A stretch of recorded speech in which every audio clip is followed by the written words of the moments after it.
Hi everyone, this is Punya here and I'm welcoming you all to my YouTube channel, that is PM Biology. Hope you all are doing well. Stay home, stay safe, stay healthy.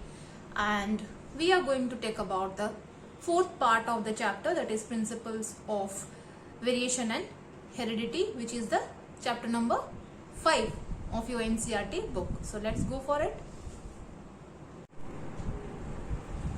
So now in this part 4C video, we will be talking about another non-Mendelian inheritance, that is pleiotropy. So what is pleiotropy? Pleiotropy, let's define first, then we will be going for the beautiful diagram which is drawn here. So what is pleiotropy? Pleiotropy is when one gene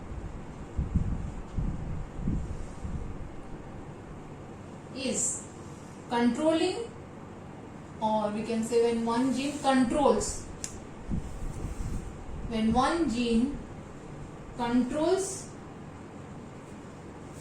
more than one character.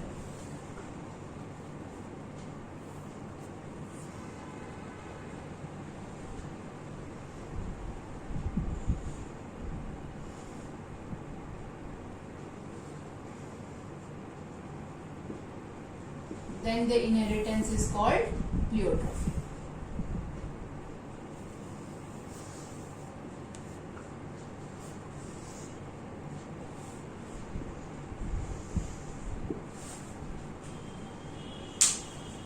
So we know that one gene is having the control over only one specific character, which we read earlier. Like if this is a gene T, so T only codes for tallness. But here we are going to talk about that one gene would be having more than one characters. It may be what we are going to look forward in this diagram. The best example which we are going to take for in this is the sickle cell anemia disease.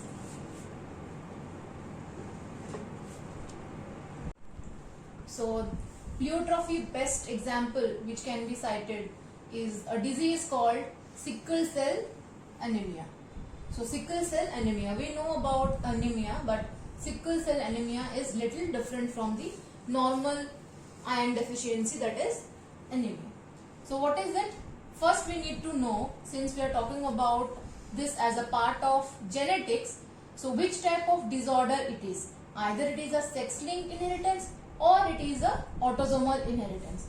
So yes, sickle cell anemia is a autosomal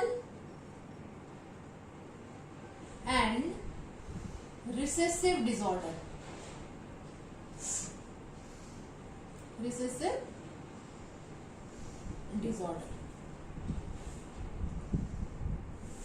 And it is responsible by a gene.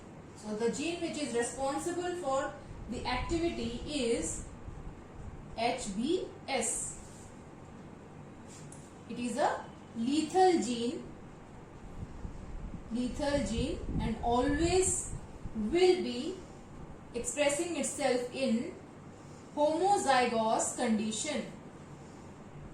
It always expresses itself in homozygous condition. So gene HBS, HB stands for hemoglobin, S stands for sickle cell anemia, and this gene is a lethal gene and always is in a homozygous condition. So it is always in homozygous condition and recessive. So homozygous recessive condition. The gene is located on the chromosome number 11. So chromosome number on which this gene is present is chromosome number 11. Located on chromosome number 11. Next, we can take it as this is found in which people. So this disease is mostly found in people of African descent. African descent or descendant we can take. And in this disease we can take forward that malaria is the major cause of death. Malaria is caused due to this and that causes death of an individual.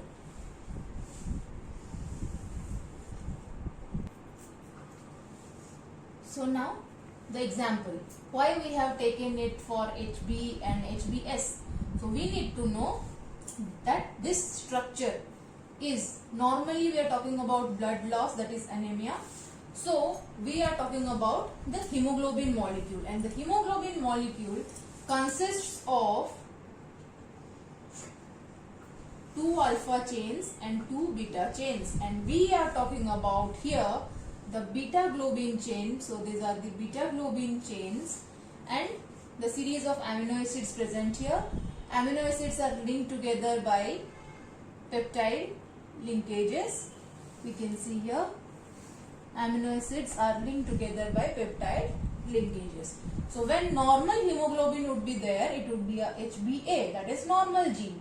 So normal gene codes for CTC, the complementary base pairing is GAG, GAG, and then this would be transcribed and it would be giving rise to a mRNA, and this mRNA sequence is GAG, GAG. This normal is there, that means 6th position glutamic acid is there. But when the gene is replaced by a sickle cell gene, HBS, then what happens?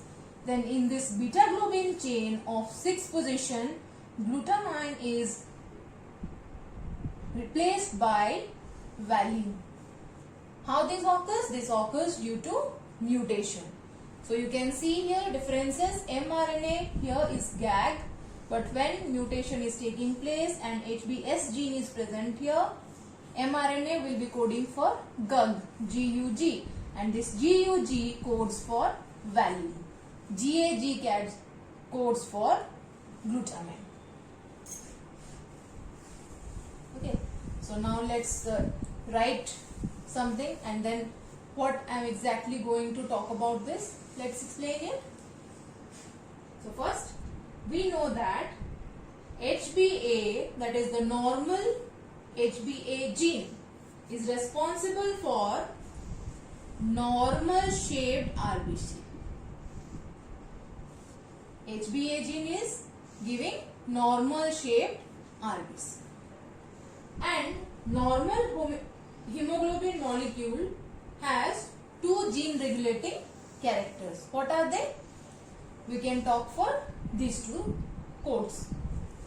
But when sickle cell anemia is caused, this is caused due to mutation, that is point mutation. Sickle cell anemia is caused due to point mutation, wherein a specific amino acid, that is glutamine, is changed by valine. Okay, so point mutation causes sickle cell anemia. And in this, what happened, the DNA strand, that is, we can see the DNA strand here, the DNA strand is double stranded. So this strand, when point mutation is taking place, it is changing to, here CTC was there, but here CAC. So instead of T, here A comes. And when we will be taking for that mRNA, that is transcription will take place, normal it would be GAG, but when it would be a HBS gene or mutation caused, then this A in this case would be replaced by U. So the codon will also change, and each codon carries or codes for a specific amino acid, like here GLU and here VAL. So that is the change which is taking place, and the GAG is changed to GUG. So in case of glutamic acid, it is being changed to valine. So this is the scenario for this example of sickle cell anemia, wherein that means one gene. We are taking about one gene. Which is the gene? That is the hemoglobin gene. Hemoglobin gene. So we can take for HbA, HbS. So wherever homozygous or heterozygous condition would be there, the beta globin chain, this is the hemoglobin's beta globin chain, and the 6th position would be changed to a valine amino acid. So that means, so now we can see that this 6th position beta globin chain is replaced by, glutamic acid is replaced by valine. So now what would be the changes which can be taking place in the gene? So we can get a combination like this. It is a heterozygous one, right? Next we can get a combination of this, that is normal gene, HbA. So it's normal. So normal RBC, we will be getting normal RBC and normal HB gene, right? So all normal. So normal human being would be there. Now one is a heterozygous condition and the other is the homozygous condition. So whenever heterozygous condition would be there, that means 50% normal RBC would be there and 50% sickle cell RBC would be there. That means this heterozygous condition of the sickle cell gene, heterozygous condition, is a carrier of the disease. But when both this would be in homozygous condition, that both the genes would be of sickle cell, that is in homozygous condition, this homozygous condition means it's lethal. That means 100% sickle cell RBC, sickle shaped RBC, and its defective hemoglobin gene, defective hemoglobin, and it's lethal for the organism.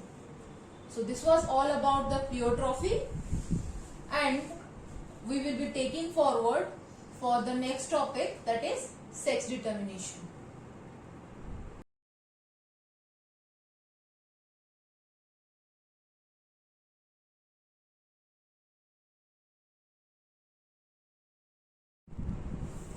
Hi guys, so this of each part of it we have discussed very nicely. So what was given in the today's lecture, so just go through it, and thank you for watching my videos till end, and please share, like and subscribe my channel, share it so that it can reach many people and help them to study at home. This is a COVID situation and I am trying to help it to my level best. Thank you.